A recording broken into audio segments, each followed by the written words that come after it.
Hello and welcome to Echo Chamber, the time where I talk about whatever, whenever, however I want. And today we're going to be talking about a survey for the next visual novel I'm going to play after I finish Fate. Yes, and let's first establish the current state of things. 1. Yes, I'm playing World End Syndrome. It's pretty interesting. 2. It was on my list of newer games that were pretty interesting, and I've been wanting to delve into something that was just a bit newer. A lot of things I've been at for a while have been older games, either getting more recent releases or just having a fandom because they've been established as classics in some way, and I want to try something a bit more untested. And it's pretty interesting so far, so if you're not giving it a chance and you haven't watched any of it, I suggest trying it. Even if it's by yourself, actually reading, playing it yourself, whichever. And with that in mind, it is not a replacement for Fate. Fate's still happening, I'm just going because of the nature that in my head after finishing Heaven's Feel, I feel like I've mentally had a feeling of climax, and I've sort of slightly moved on. I'm still gonna finish stuff up, but I wanted to start something new, hence World End Syndrome. Fate is still gonna be happening. It's gonna be once a week instead of twice a week, that's the main difference. Because Trails of Cold Steel was delayed a month or so, I was able to change my schedule so that Trails of Azure gets 3 episodes a week from now on. With that in mind, I should be able to have the normal 6 episodes, 2 of World End Syndrome Fate, until I finish Fate. Now, the surveying question will be about what I do after I finish Fate. Chances are, I'm not really guessing World End Syndrome since it's sort of a new thing and it doesn't seem like it's that popular. It's probably not going to get a ton of traction, so that there's half a chance I'll end up playing it for myself out of my own personal interest and doing it on the channel regardless. But that might move it to being a lower priority in terms of putting up stuff on the channel. But that's all down the line. The other asterisk to this is the fact that Muv Love Photon Flowers, according to Steam, currently has a release date of August 2nd, and I just figured this out like yesterday. I didn't hear anything about it. No one told me anything, and I didn't see anything about it either. I knew it had like a beta, and I thought that was taking a long time. I didn't back the Kickstarter enough in order to get a beta on those, so if you're unaware, Photon Flowers is essentially a collection of side stories from the Muv Love universe, and I definitely want to do it. One of the ideas, and has been my idea, is because it is a lot of side stories for those to be little things that I jump into and do just like a short amount of time in between visual novels or in between series or anything else on the channel. There is one longer epilogue that I am aware of that is supposed to revolve around Samika and the original Muv Love Extra sort of storyline. That I'm going to treat as a proper LP, and I'm not going to do it right away. I'm going to look for a good opportunity, but until then, I'm going to at least do some of the side stories and do them scattered about, and probably after that, depending on just how that all wraps up. But that is also something I'm going to do soon on my channel, as another just FYI.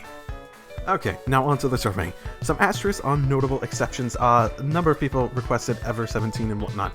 I played those before I started the channel even. I really like them. That's part of the reasons I like visual novels. It's one of the things that I expanded into after my initial foray into the genre, and they're one of the things that made me like them even more.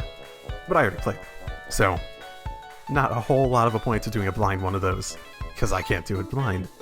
Same sort of idea of Higurashi. I didn't read the visual novel, but I saw the anime, and while there may be value in going to the visual novel at some point, I wouldn't want to do it on the channel because it's not blind, and half the point of the channel is to relive these things vicariously slightly through me as I go through the experience.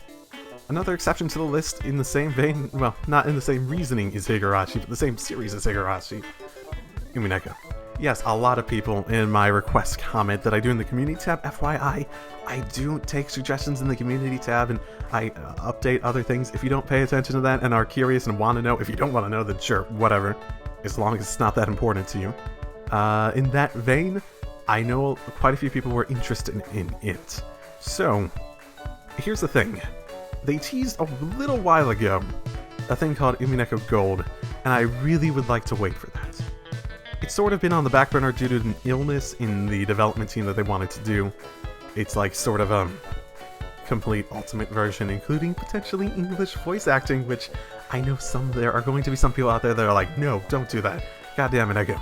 But I much prefer to hear things in my own language. It's just my preference.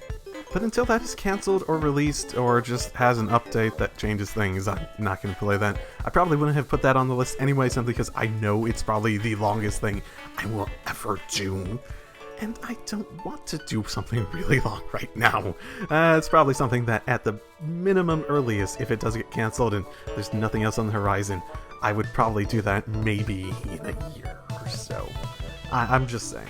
And another thing in that same train of mind, a number of people ask, hey, can you do Fate, Hollow Atraxia, and whatnot? And just based on how some people described it back in the Fate episode comments, yes, that does sound interesting, but I think I'm going to take a break from the Fate series. When I'll come back, I don't know, it depends on scheduling and all that stuff. There's a lot of things I'm interested in ultimately, and it'll definitely be, as well as other stuff like the Grisaia Sequels, something that I will want to come back to at some point. When? I don't know. There's a lot of options out there. I'm sort of juggling priorities and personal desires because I don't do this as a job or anything, etc., etc. The last sort of thing that I want to note about, and this is actually something that's going to be on the list, Majikoi. And I know that is another one that had quite a bit of interest in the comments on suggestions more recently. So, thing about Majikoi. That is technically getting an official release by Jast, I believe, which is supposed to be in summer 2019. And if you understand, or just Google it like I do, how the seasons actually work in the calendar year technically, summer technically ends in September. So it could get delayed. Who knows? I don't know. I don't really know exactly the typical nature of those. It could come out by September, and it could win this poll too.